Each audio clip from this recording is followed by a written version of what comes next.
Morning guys.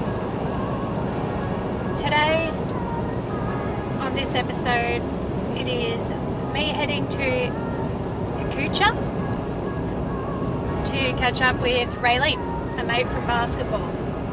I've left Braden and his family this morning in Ultima and heading to Echuca.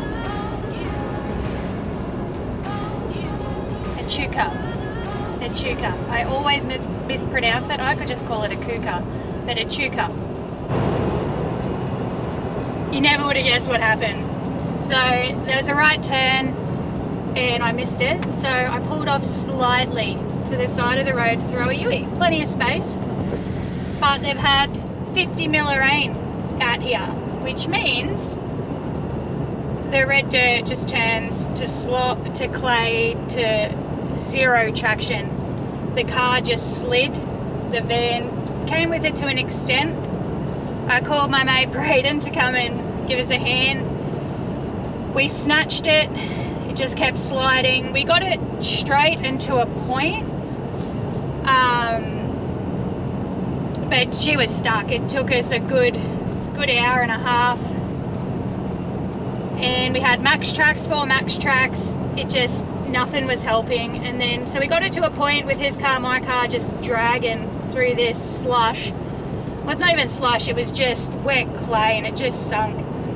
And a guy came along in his 79 and we daisy chained them out. So he hooked up to Braden hooked up to me, and off we went. And we pulled my car and the van out.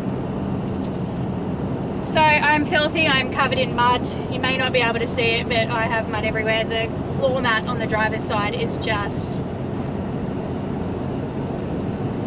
it's foul. I may as well be still standing in the dirt. Yeah, fun times, all part of the adventure. I didn't get anything on film because I was too busy keeping Stevie safe and digging and max tracking and all that good stuff. But Kiana did manage to get some when they turned up. So I'll plop that in now. And you can all have a good laugh.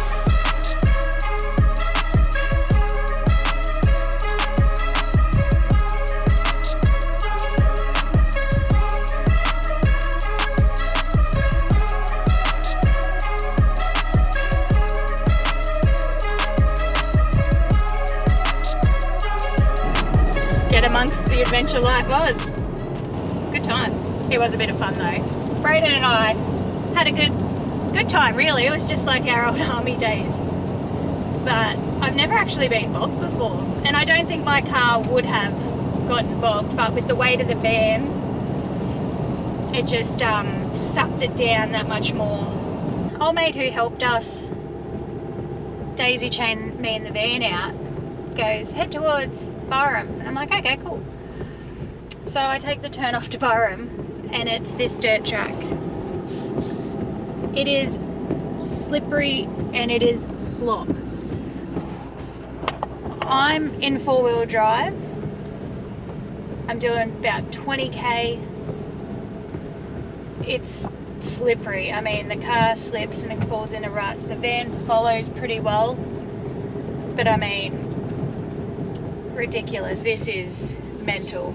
I mean, I'm capable of doing it. It's not a problem. I know how to drive with a trailer on bigger systems than this, so that's not the issue.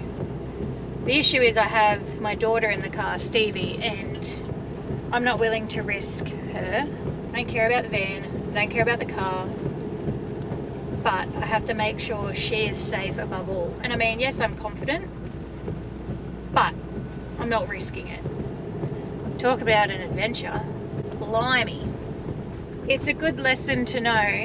And for those of you out there who aren't confident in towing a van, who haven't towed a van before, who haven't towed anything before, and don't really have any four-wheel drive experience, just know your limitations. And it's okay to turn back. You don't have to keep pushing forward. If you feel uncomfortable, turn around. It is not worth it. There you go, hot tips with Renelle. But nearly back to the blacktop now, I think. I see it. Blacktop. Oh, what a day.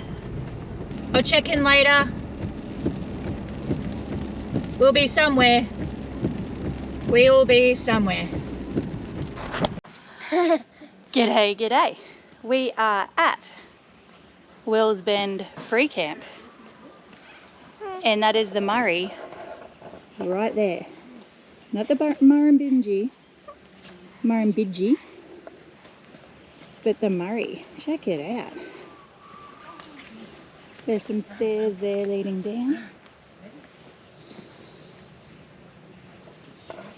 And there's Raylene's camp. There's Raylene. I know, more smoky. Yeah. And there's the Beast. Bog free. Fire. People that we met last night. How cool is this? And it's free. Can't beat a free camp. It's a bloody ripper. What do you think, Stevie? Hey? Ah, I couldn't care at all. What do you think, Papa? In your little tea bag. Ah.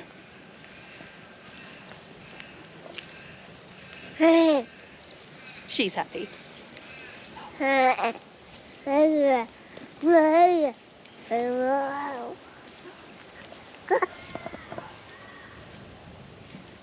my car is filthy. Yeah. What do you think? Cool free camp?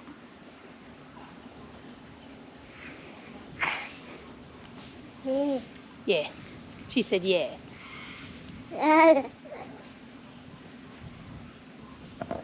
Take you for a tour of the area. Just adjust the camera. Hello, Winnie. You beautiful puppy. Isn't she gorgeous? Isn't she gorgeous?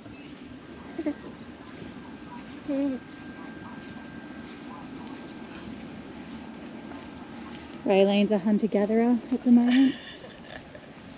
Yes, where are the men? Yes. Where are the men to hunt together? They're hopeless.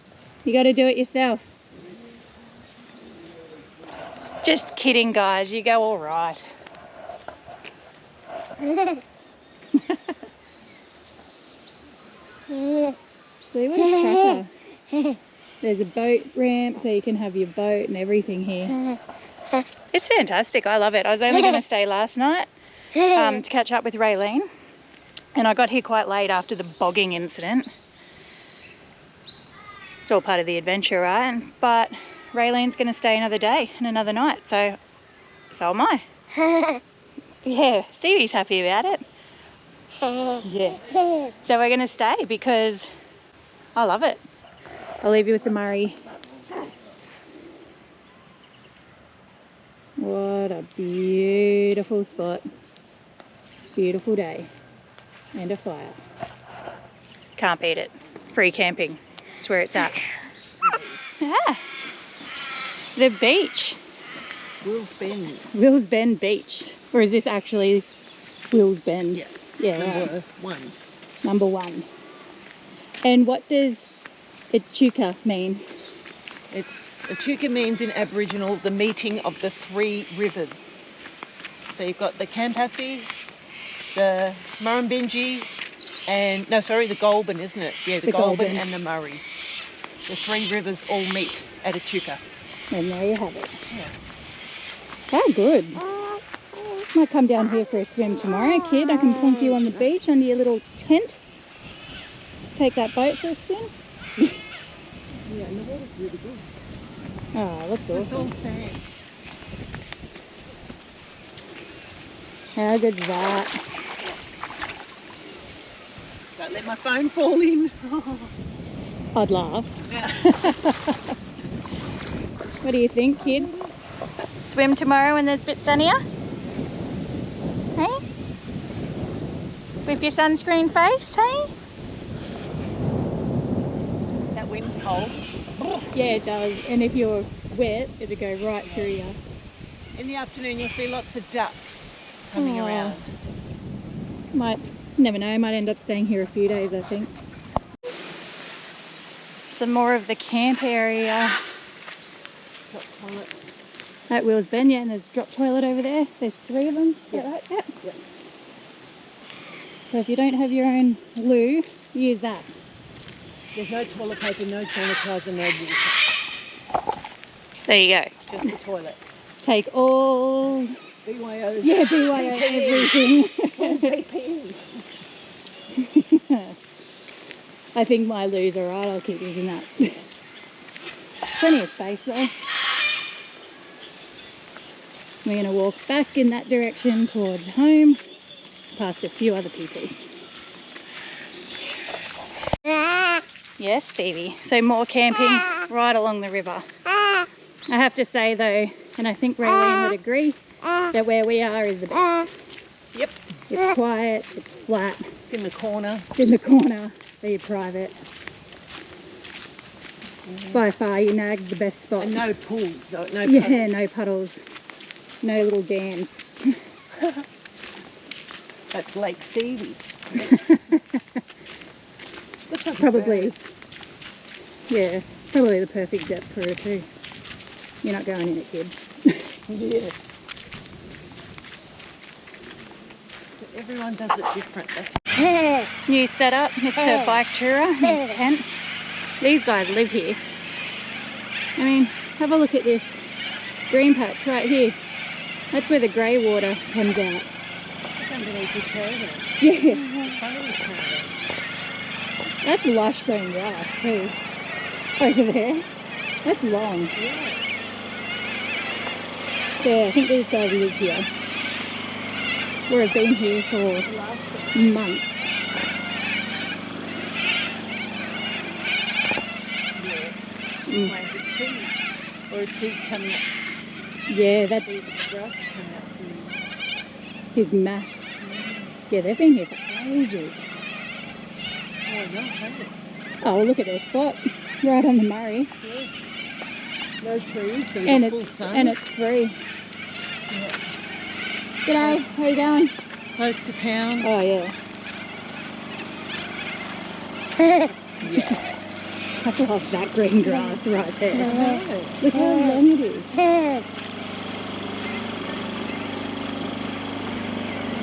Because my TV works out here. Oh, does it? Yep. I've never used my TV. Yeah, I get full reception. Yeah, what is that? Moss. Is it fungal? And a bit of rubbish, of course. Rubbish, always rubbish. Right, have a look at this grass. Have a look, how green is it? You need a mower. You need a good whippersnip.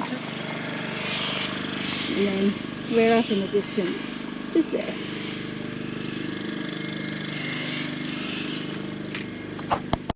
But you can just go into town. Yep, they've been here for 5 weeks currently and will leave at 6. So that's why their grass is so green. they put out their seeds out the front and their dirty water created its own little mini ecosystem. And then that's us. But as you can see, tons of space. So good. Yeah. So we've just passed through our camp. There's our fire going strong. It's persevered through rain and it's still going. And Raylene can't help herself. She throws a wood on it, every piece of wood on it every 5 minutes. Every time I walk past, piece of wood. Another piece of wood. And then around the corner here. I'll turn it off for that. Beautiful time of day. Raylene's hiding behind a tree.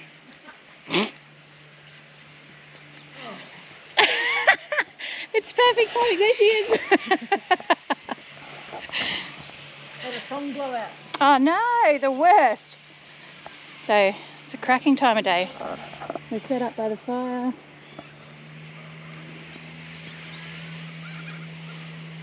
Beautiful sky. Sun's out, guns out. Stevie's asleep. She's in the van. She's motored in on the bed, so she can't actually go anywhere. But I also have a baby monitor, so I can watch her like a creeper while she sleeps. And I'm going to sit out here. Look at her little chair, isn't it cute? Sit out here by the fire with my beer. Cheers. Watch the kid sleep. And enjoy it. You maybe can't see it, but you could hear it. Boat just cruised past. Fire. Beer. Cheers. The best time to get anything done in the van or at camp is when the kids are asleep. I redid the pantry, I put away clothes, I tidied up toys, got all the cans for recycling because I still recycle on the road because I hate things going to landfill. It's when you do shit, when the kids are asleep.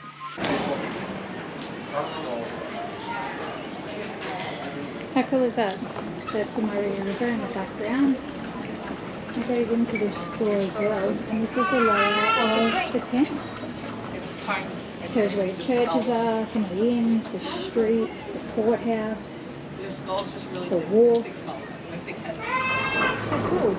Goods station, the railway station, and then it goes in onto the floor in the tile area. How awesome. What a nice touch. I reckon they've nailed that. So 1853 there was a paddle steamer race from Goole in South Australia. Far north along the Murray possible. Two boats competed in it, the Mary Ann and the Lady Augusta. When they got to Swan Hill, the Lady Augusta turned back to the back. Mary Ann got here in September 1853. So that was really the beginning of the paddle steamer race.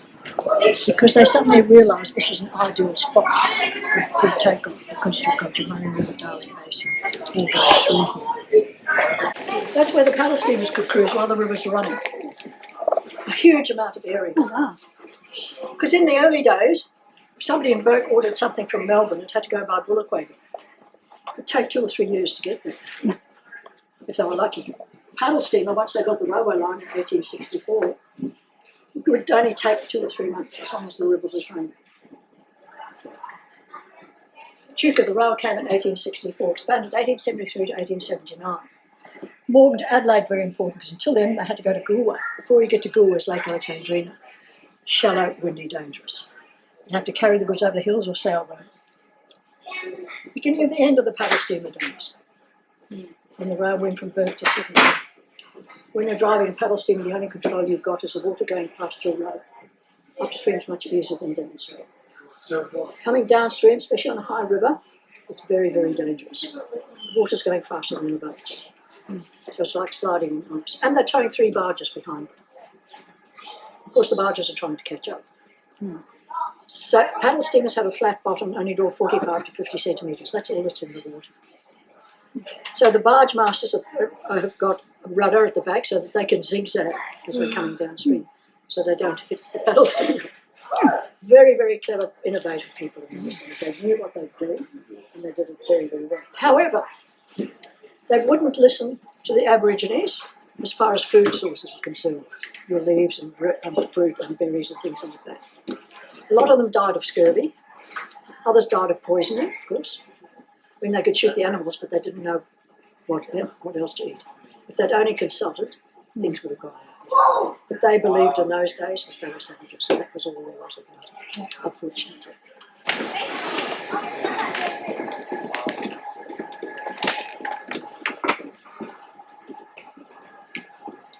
You'll have to come back up this ramp when we come that's back fine, up. yeah, no dramas. Is that you, Jenny, on the wall there? It is too. That's me. We can read about it later. Okay, now I'm going to ask you two. What are these flags? Name the flags. Aboriginal, Torres Strait Island. Thank you. You would be surprised the amount of people who have no idea about the Torres Strait. All the Asians, they all know. The Australians, no. And you think, why? I just can't understand it. Yeah, it's just amazing. Flags everywhere though. Like Yeah, it's always absolutely. up. It's those two and the Australian flag. Yeah, absolutely. BANF, that's, yeah. So this is one of our possum coats. This actually featured at the Commonwealth Games in Melbourne in the 1950s. Oh, cool. This was in the opening ceremony, one of our elders wore it. And so the ladies did all this itching. It's over 100 years old. We're absolutely honoured to have it here. The elders, we've got a good rapport with all the Aboriginal elders here, and they have loaned this to us. Of course, it disappears every now and then for smoking ceremonies and things, but then it comes back all of a sudden. We go, oh, look, oh, no, it's not here. Must be doing it in a smoking ceremony. Oh, it's back. But we've got a few of the artefacts here. We've also got a couple of boomerangs. Not that they use them very often, because we've got the Damma and the Moira forest here. You cannot throw a boomerang in the forest because it don't come back. But we do have lots of open plains, and that's where they used to throw the boomerangs, especially to get the kangaroos and things like that. So it's really, we're really thrilled. Aboriginal mural that's just been opened up. One of our local guys, Stuart, has just finished it about 3 months ago. So you've got your Murray River, you've got your rainbow serpent. There's your Aboriginal elder up there. The dingo is the beginning of the dream time. And then you've got a young Aboriginal girl. She is actually lives in Echuca. Oh, wow. And she dressed up and took a photo and put it across. And this whole area has been spray painted. Only been open a few months.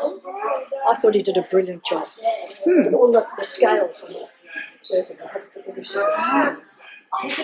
Just incredible. This is where they built the boats. Yeah. So you've got your stock and tar. They put it on here and heat. There's your oakum. They would soak the oakum in the tar. Now you had to have a mallet and a chisel. You couldn't use a hammer because you'd hit the plank. And the different sized chisels as you pushed the oakum in with your mallet. You're right. Well, that's the prime, sorry. She was built in 1924. It was a barge called the C-24. Converted into a paddle wheeler in 1970.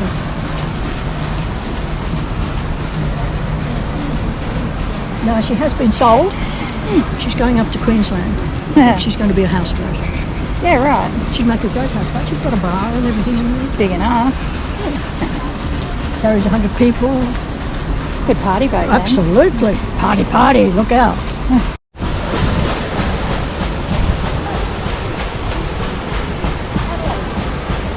Oldest wooden paddles in the world. Built in Echuca in 1866. She's got 280 horsepower steam engine. She's the most powerful boat in the world. Tow pole across the top of the wheelhouse, bars across the front. She used to tow the barges 9 metres and burn 8 or 9 tonnes of wood a day. She spent 20 years in the Hopwood Gardens near the Bridge Hotel. Then she was restored. She's now available for charter, and we also use her for cruising. I wanted to cruise her this Easter, but we couldn't get the crew because COVID missed us up. We lost all our crew. We can't get them back because they've got other jobs. But anyway, that's life. See this red shield? Way over there, past all those boats, there's a row of gum trees on top of the bank in the road. We did have a shield there, but somebody stole it. That's how long the wharf was, 332 metres long. Wow. 12.5 metres high, floats and trains. 1870, the water nearly went over the top of that roof. Paddle steamer sailed up high street delivering goods to rivers and balconies and mountains. There was a house flood on record. In the Second World War, the government decided to chop the wharf up and take the Melbourne for private. Hadn't been for a man called Stan Hayesman who rode on his bike and people were cheaper to save the water. We didn't have what we've got now. We've got 78 metres. This is all part of the wharf. Now this is all restored. About 15 years ago the Occupation Health and Safety condemned the wharf, not the red gums right in the spitting cage. We raised $15.2 million. And it's been open 9 years. They've done a fantastic job, all red gum. The best part is putting walkways. Because until then you had to go down 37 steps to get on the boat, 37 steps to get off. A lot of people can't do that. Pusher? No, you just drop the boat, drop the pusher on the boat, say, no, take the chances. That's it. Catch. Yeah, so that's what happened. So we're really thrilled about this. All built of red gum, all sourced at the Arbuthnot sawmill where this boat came from. It's down at Kundruk in Victoria, and Bowen's just over the river here in New South Wales. And this was built in 1916. Alexander was the man who owned the Tillman at the time. And she was a barge for a while before converted into a paddle steamer. Burnt to the hull, restored at the Shepparton International Village, then they ran out of money, so we got her. We use her when it's very quiet. She's got a 10 horsepower steam engine and carries 48 passengers. Okay. We're in New South Wales at the moment. So, winter level, summer level, and it goes up. So when there's more rain, you change levels. So that's winter, summer, high summer. Fascinating. Quite ingenious.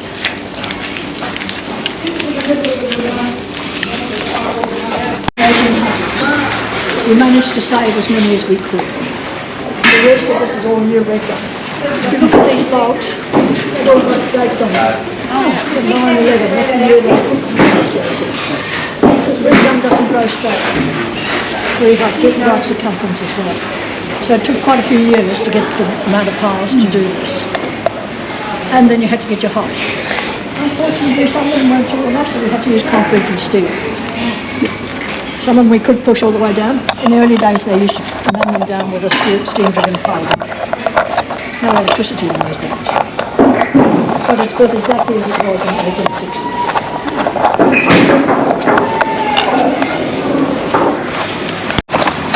1870, 1867, 1975, 93 was the same height. 1956 a lot higher downstream. 1974. There we're 29 is 2016. It's like that for 6 weeks from September. Way down, with the 24 is 2010, 2011. We thought it was going to get like that here this season. Water came up to here. Then it dropped back. But it's still possible because there's another rain bomb coming across. But it depends where it comes. Because most of the water's going through the Darling River, not the rain. They're the ones who really copy it. Yeah. And plus all the people. Mind you, in Lismore, I was in Lismore many years ago, and they had a flood. And all the council said, we're going to move the town over to the hills. They refused. And they've refused ever since. We've lived here all our lives. Well, guess what? We know in Echuca we're going to get flooded. Yes. It's something you have to accept. Well, if you live there, yeah. You don't expect it to be quite as high as it was, I must admit. And then they got smashed 2 weeks later again. Yeah, absolutely. And they could get smashed again. No? Yeah. That's what's devastating, isn't it? Yeah. Well, the Brizzy River came up, but not as high as it was in 2011. Oh, no. Which was like, not as bad. Yeah, no. Other parts were, but yeah, Lismore got smashed. Yeah. But now's the time for them to move, really and truly. Yeah. Because it's going to keep change. happening. Nobody's going to.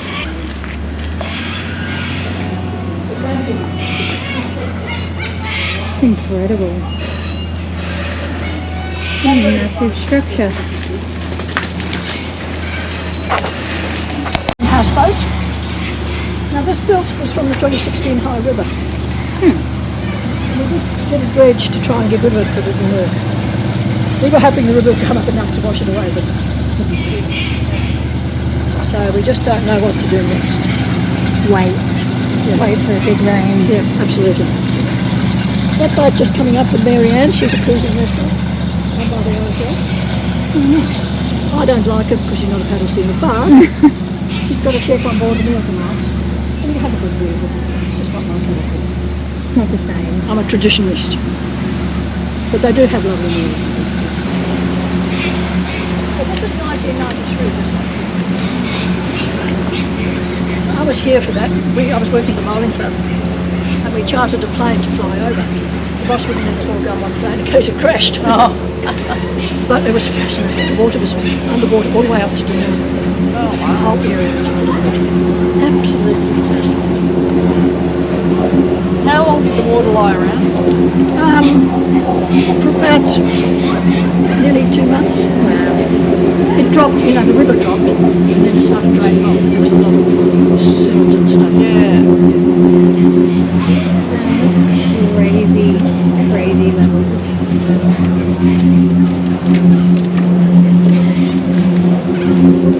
And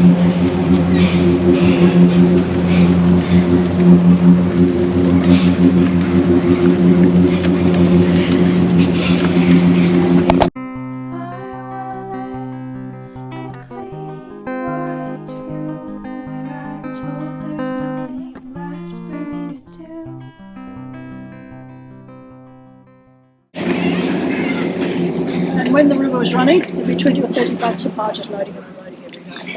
For about 45 years. This is the third largest port in Australia this time. That's how important it is. Wool and timber. And then of course they started transporting. Those are the main products that they used.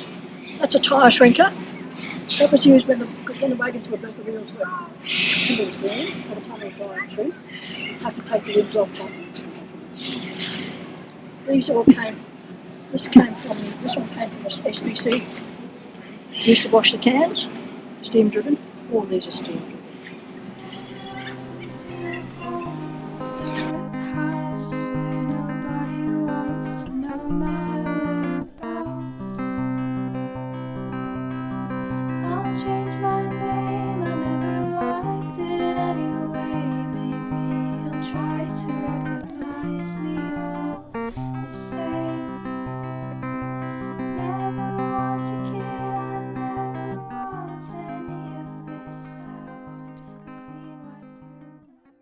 The water. Not really. Used to be the middle of the river, couldn't swim, didn't like each other, threw each other overboard. So it take weeks to decide they fell in Victoria, New South Wales. So then they made it the high water mark. So they had a merger in the Barmer Forest. It took 5 years to decide James Foot was above below the high water mark. 1992 came here. I had a fishing river sit on the Victorian bank, which is the New South Wales fishing license. Unless your kid, pension or Aboriginal New it's free. The season's open from the 1st of December to the 1st of September. September to December is their breeding time. Catch one Murray cod a day, you have to be between 60 and 70 centimetres. That's a big fish. We don't like them because they're a bit fatty, but people in Melbourne think they're beautiful. Yeah, I've tasted them. They're not the greatest eating fish. I mean, the redford's nice, even though it's a predator. You're not allowed to throw them back, but they're no good eating. And of course, you know, we've got your bunny perch and we've got your catfish and ice and all those sort of things. They're gradually breeding back again. Oh, good. Because we've got the European carp introduced in the 1970s. However, we're fighting back. Every Christmas we put about 20 or 30,000 maycod fingerlings at Turrumbry Weir. We're raising them on European carp. Now they've been doing it for 4 years and they're starting to notice a difference. Excellent. They hope within 25 years they will have got rid of them. Big problem is the creeks and tributaries. We're not allowed to use electric shocks, which we'd love to do, because that's cruel. But if they can get rid of them in the creeks and tributaries, then it will be. See, in Tasmania they've done it with a lake. Got rid of every single carp. It took them 5 years, but they got rid of them. Awesome. So we can do it. Yeah. Okay. Okay, I'm just going to go home for a second. Here we go.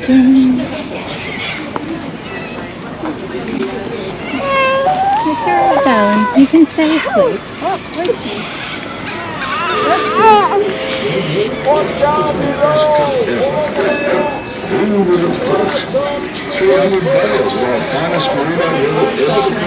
Everybody needs to get out of here before dark. Just underneath this crane, we've got to go. Watch where you do, Jimmy. Old man Chambers is watching every move you make. Go up one of these bales and there's plenty of dog after us. For about 4 or 5 minutes, and then in the evening at dusk. Because before that this is absolutely disgusting. The roofing nails up, they destroyed all the awnings on the boats. We had wool bales all there, they ripped them to shreds. So it's the best thing ever happened. Locals complain, but they got used to it now. That'll be right. It's not hurting anybody. No. The ducks don't care, because the kookaburras don't care, they don't take any notice. But the corellas are real pain. Yeah, there was a huge flock of them flying over yesterday. Oh, heaps of them, heaps of them. When I went to Western Australia, we had sulphur crested here. When I came back 6 years later, the corellas had taken over. And they're not very nice birds.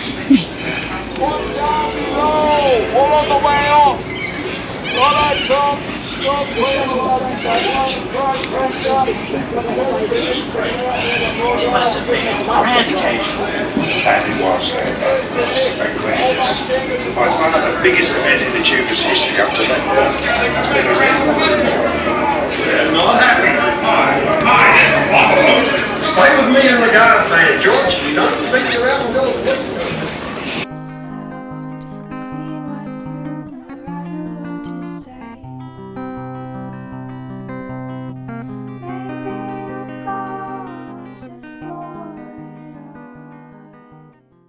The restaurant there called Echuca Adventure, it started sinking, so we had to move it.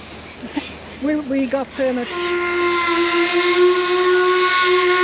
from Victoria to fix it, but because it juts out into New South Wales, they would leave us. But we didn't know how to do it. Didn't know how to.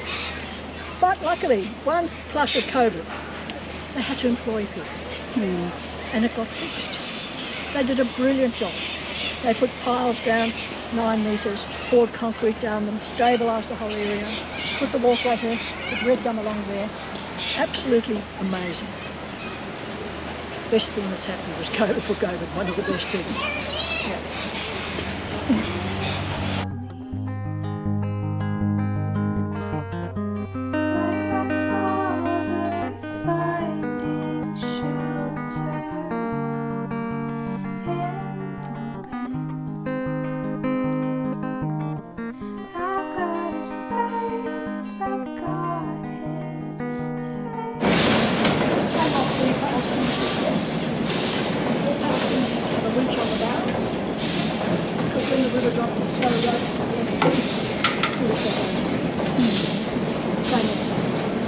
This one you could also load and unload goods. What's known as the dog truck there. Push the dog truck down, stop that and walk past there. Load, put the rope around and load your stuff, push back in, do the done. The boys don't get the job. There'll be a lot of steam, eventually.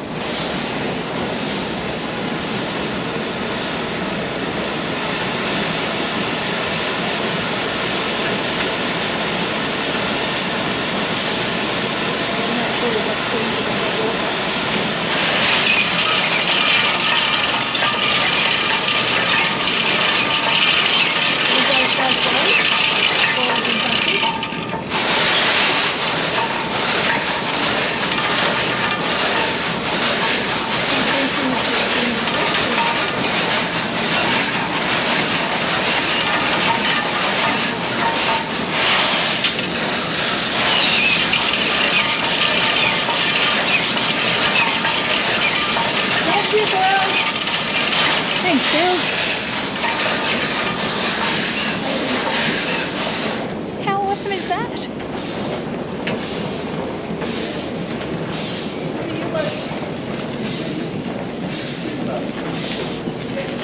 On the boat.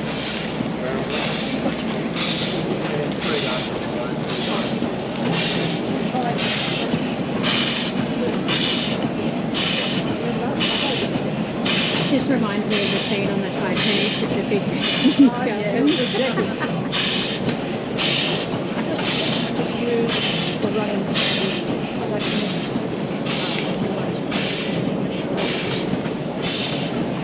This winch here is from 1956 in Santos, which is now being done. It was on the Adelaide for 20 years. It's the oldest picture. Okay. That's it, girls. That's awesome. Thank you so much, Jenny. I think Whatever you're doing. the tour was a little bit too much for someone. Beautiful, sweet girl. That was a cracking tour. We had Jenny, who's on the wall behind me.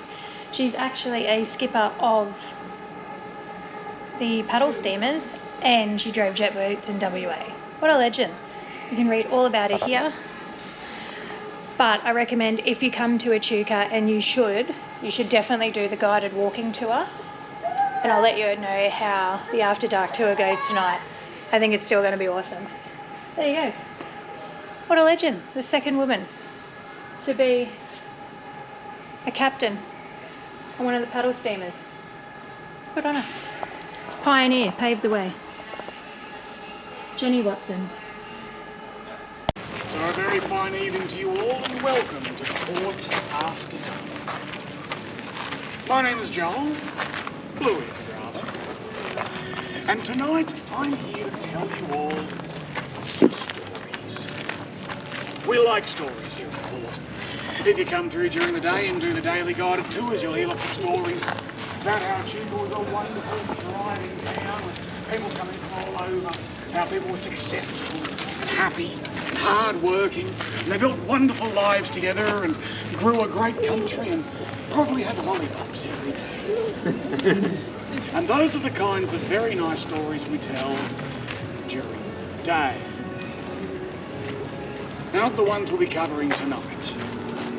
Tonight's stories are more what you might have actually expected from a town founded by convicts in the middle of a gold rush, out on the edges of the Australian frontier, with all the wealth and trade of a major city, and all the policing of a small country town out on the edges of the Australian frontier. Which is to say that occasionally, with the amount of business going on in this town, things would occasionally get very bloody interesting. Or other times, just very bloody. This is, after all, talking about Australia over 150 years ago. And the most dangerous thing about Australia has always been Australia.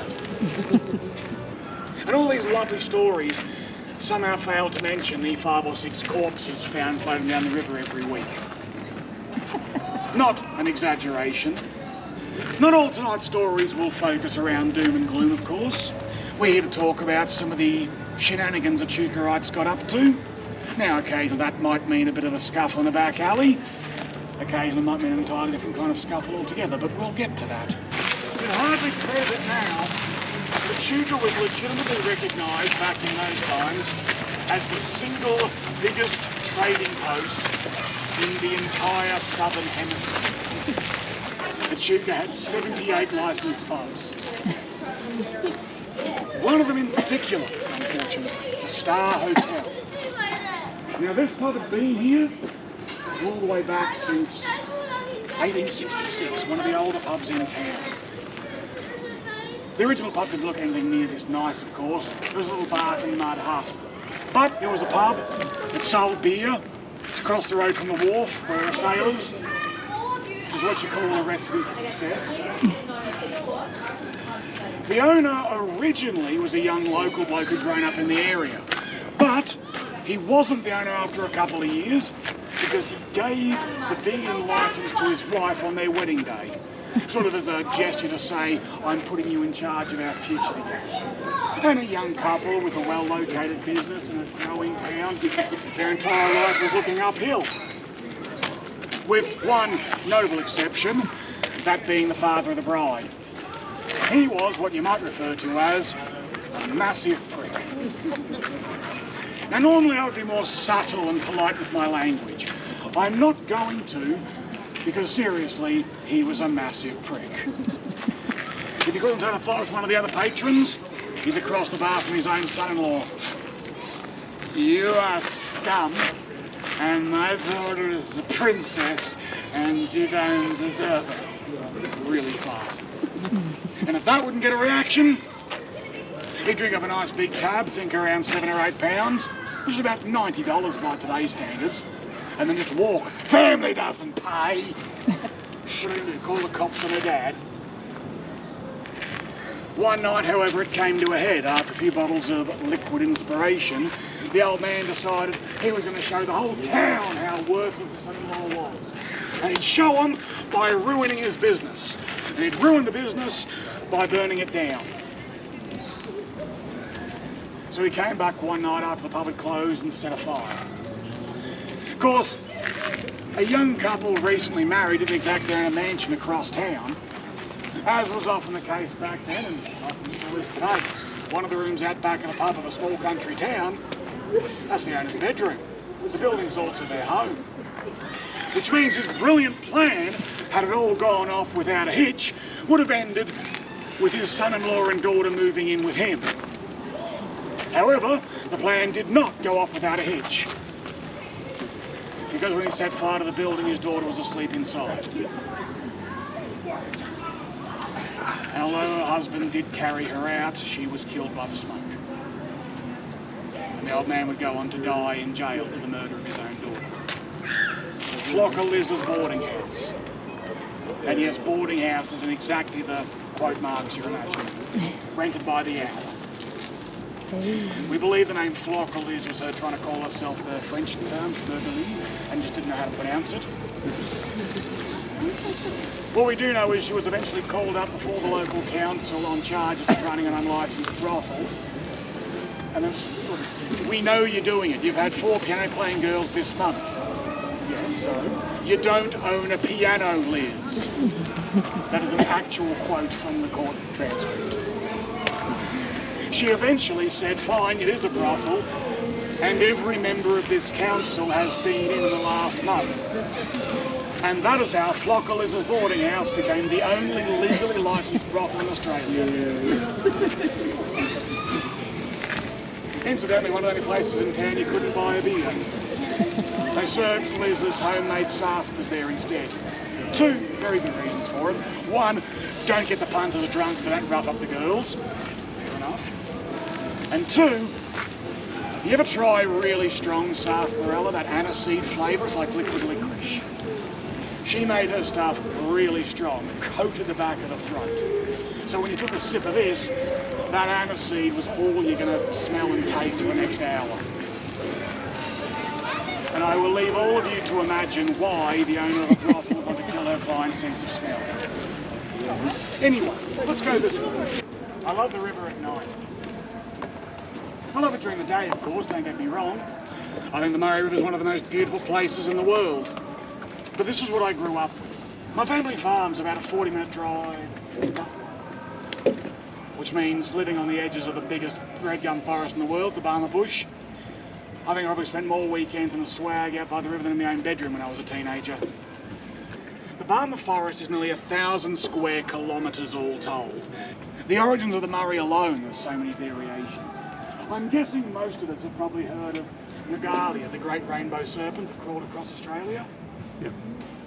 But if you don't like that one, you might enjoy the old mother with her digging stick, who dragged it behind her as she walked to create the rivers. Whenever she stopped to dig up a yam or a grub, that's where the lakes and the billabongs came from. Well, it was always my favourite, Magundari and Pondy. Did you ever hear that one? No. Magundari was the great hunter, and Pondy was the spirit of the rivers. But this is back in the Great Dry, before the rains had come and everything was the desert. Well, the hunter wanted to catch this water spirit, so he chased him across the dunes. And as they ran, sprinting one after the other, their feet dug up the path of the Great Murray River. But every time he got close enough, the hunter, Magundari, would take out a spear and throw it. Pondy was so quick and clever, he'd dodge at the last second, and the spears would strike the earth. Where they landed, the ground split open, these cracks forming the path of the Darling, the Murrumbidgee, and the Goulburn, and every river that touches the Murray. And they ran weaving back and forth across the Great Dry, until at last they reached Alexandrina, where the Murray meets the sea. And there at the edge of the Great Lake, the water suddenly burst its banks, flowed back, filled the rivers. Only saw his chance. The water spirit turned, ran for the river, dove in, turned into the Great Murray cod and swam away. And that's why the cod is the biggest and the wisest of the spirits, because the hunter could never catch him after that. And it's fair to say that most of the stories my grandfather told me, well, you sort of assume that there's a fair degree of bullshit flying around. You're being told a story around the campfire, you don't assume these are all literally true stories, do you? No. And yet the thing that I love about history, the reason I take these tours and do what I do and work in a museum, is because I have learned there is nothing, no story you could invent that is weirder than what really happens. Like one of my grandfather's stories, for example. Well, everyone here would have seen a map of Australia. So, very simple, what state of Australia is Echuca in? Victoria. Correct. What state of Australia is over there on the northern bank of the Murray? New South Wales. country. Correct. And so that's New South Wales, and we are in... Victoria. No. We're in New South Wales right now. See, there was a time when they just said, oh yeah, one side of the river is Victoria, the other side is New South Wales. But this is going way back to the 1850s when they first divided up the colonies. And someone had said, what's the border between Victoria and New South going to be? And someone else said, oh yeah, how about the Murray? And a third person said, brilliant, what do you want for lunch? And that's really about as much thought as it got.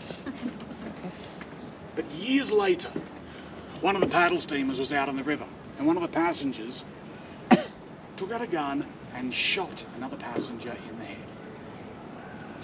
These days the papers would have called it a gangland style execution, cold-blooded.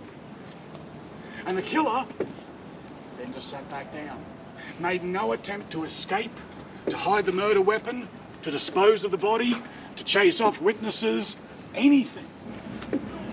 Now the police were obviously called, and the police said, right, well, you're under every kind of arrest we've got. And the killer said, no. And the police said, I don't think you understand how this works. You don't get to say no, we're arresting you. And the killer said, yes, but what are you arresting me for? Because I haven't broken any laws. All I did was kill him. Well, the killer said, what I did would be unquestionably murder by the laws of the colony of New South Wales. However, the laws of the colony of New South Wales obviously stop at the border of New South Wales, which is clearly defined as north of the Murray River. I was not north of the Murray River. So New South Wales has no jurisdiction over my actions. And Victoria is south of the Murray River. But I wasn't south of the Murray River, now was I? I was in fact on it. And given the way the map is written, technically, officers, I was in international waters. So if you're going to kill me, what law did I break? And the police said, oh shit. They had to let him go. Technically, no law had been broken. Now, they obviously realised the terrifying legal loophole they'd left open, and the laws were changed to reflect this. These days, the border between Victoria and New South Wales is not just the river. The river is actually entirely in the state of New South Wales, and the border is the high water mark on the Victorian bank. Basically the top edge of the bank, if you like. Which means that technically, right now, even though we are inside the town of Echuca's borders, we are just barely in New South Wales. But the line is so fine and distinct that, yes, we're all in New South Wales.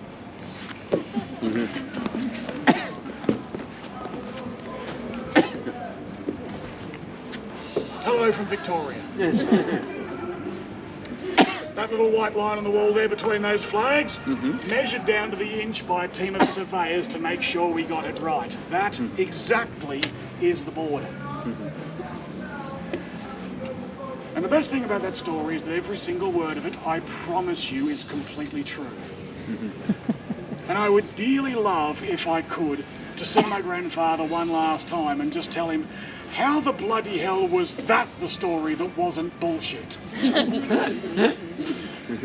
But that is one of the most fundamental facts about the Australian country and its existence and its borders, all down to a brutal legal loophole and a cunning murder. Actually, and a fun little plot twist for today as well. It's also why, if you go fishing in the Murray River, you must have a New South Wales fishing licence, even if you're standing on the Victorian bank. Because growing up on the river, I saw this happen a lot. The fisheries inspectors come by, check your licence, and if you're in Victoria, they say it doesn't matter that you're in this state, the fish aren't. Has anybody here ever heard of Alexander Pearce, the Pie Man of Tasmania? Yes. For those that don't, a quick recap.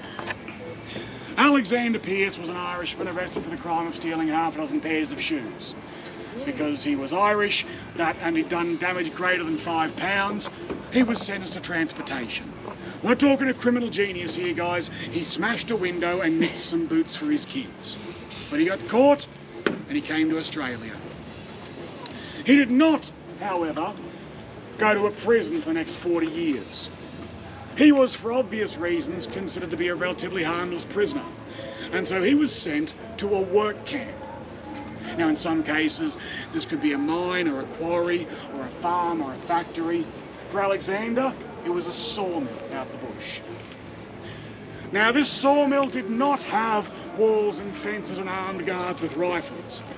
Their version of security was, you are a bunch of city kids from the UK, you are deep in the Australian bush, the nearest settlement is 100 kilometres away and you don't even know which direction to run. If you want to try to escape, bye, we won't miss you. And Alexander Pierce liked those odds. And he convinced the 8 other men who slept in the same cabin as him in the work camp to come along. So one night, smashed out a window, and these 9 convicts ran off into the bush, 8 of whom would never be seen or heard from ever again. Alexander was. 2 months later, he was caught robbing a farmhouse, dressed in rags, filthy dirty, skinny as a rake. The soldiers chased him down, surrounded him, pointed their rifles. Alexander Pierce, where are your fellow convicts? And he broke down crying on his knees. And he said, I'm the last one left alive. None of us knew how to survive out in the bush, so I killed and ate the others. And the police took one look at this monstrous cannibal murderer and said, bullshit, you did.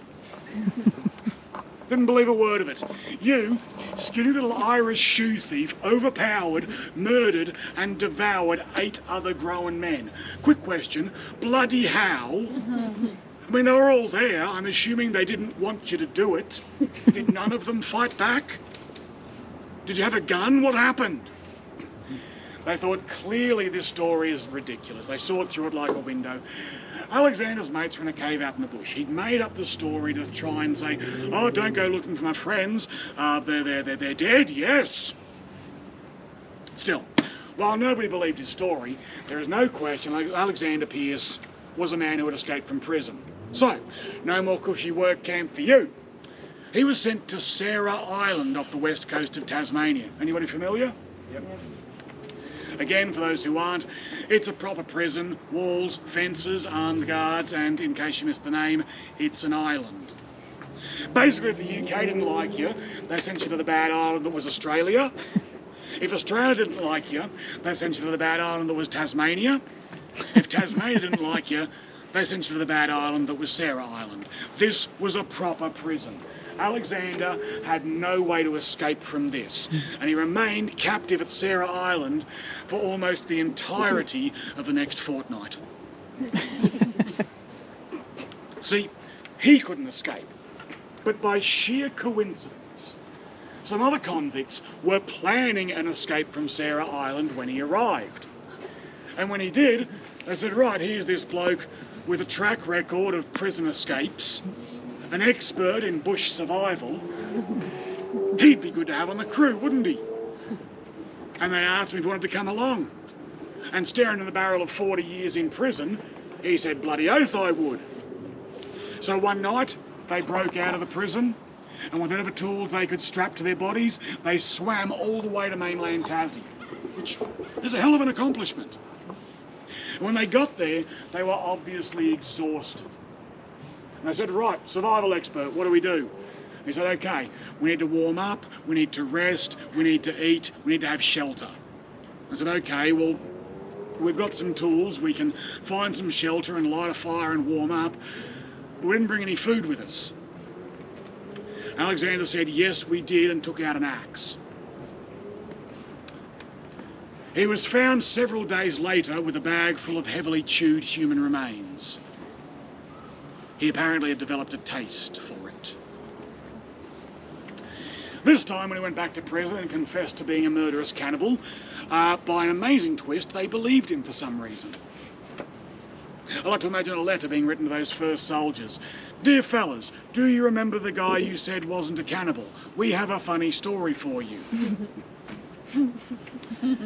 Alexander Pierce was sentenced to be executed, and executed. By which I mean they hung him, shot him while he was hanging, then, when the body had stopped kicking, they took it down and chopped its head off. It was very important to them that Alexander Pierce was dead. In fact, they were so thorough, his skull is today kept as a historical curiosity at the University of Philadelphia in the US. And before you ask, no, I don't bloody know why it's there either. As near as we can tell, it was passed around by phrenologists who studied serial killers, and it wound up on a shelf there 200 years later. Shenanigans. Now you may be wondering, what the hell does this story have to do with Echuca? And there is a connection. You see, Alexander's original crime, the theft of those boots, well, he stole them for his kids. And his kids didn't go to prison. They stayed in the UK to grow up and have kids of their own, as kids do. And one day, probably having totally forgotten about great-grandpa Alexander the shoe thief, because they wouldn't know the rest of this story, how could they possibly? The Pierce family opted to emigrate to Australia under their own free will. And they arrived in a region called Narioka in the year 1853, which is about a 40-minute drive that way. Now you may be thinking that's some very specific knowledge he has there. But you might also remember me talking about someone else who had a farm about a 40-minute drive that way. And like I said at the start, please call me Bluey. But in the interest of proper introductions, my name is Joel Pierce. Direct descendant of Alexander, very much at your service. And you're all alone with me on the docks before I've had my dinner. You have no ass. Isn't history fun, children? Again, my grandmother was the secretary of the Australian Genealogical Society. She has exhaustively tracked my family history. Every word of that story is completely true. So if anybody ever tells you family history is boring, believe me, you don't know what's floating around down there. And it does explain the old family recipe for fava beans and Chianti. Alright, we are leaving our awesome spot by the Murray at Wills Bend. It's a shame, but we've got to head on to our next spot. So I'm just reversing out of our area. Our next spot will be Halls Gap, but I'm staying about 77 k's south of that because the free camp there just looks incredible. It looks very similar to this, so check it out. I mean, if it's sucky, I'll just move on. But I've done an emu bob, of my area. It's clean, and now I am just leaving. So I'll show you the track out so you know what you're getting yourself in for. But having said that, I have a two-wheel on-road caravan. It's got four wheels, but it's an on-road caravan, and it came in here no dramas. Last night, coming home from the After Dark tour, it's not a ghost tour, it's an After Dark tour. There's a little bog hole up here, and anyway, I went in, lost traction control kicked in, which then screwed me over even more, but that's okay. I just banged it in reverse and out we went. So theme of this trip to get to here is that bog hole there on the left. The road we're not taking is the one that yeah, lost a bit of traction in. This one I came through when I arrived, so it's a-okay. Having said that, let's touch wood. But yeah, that's Wills Bend.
Echuca and Will's Bend. If you could hit the like and subscribe button, that would be amazing, guys. I'd really appreciate it. So would Stevie. And if you want to be notified of when new videos come out or episodes, hit the little bell. So get out, guys. Get amongst that adventure life, Oz.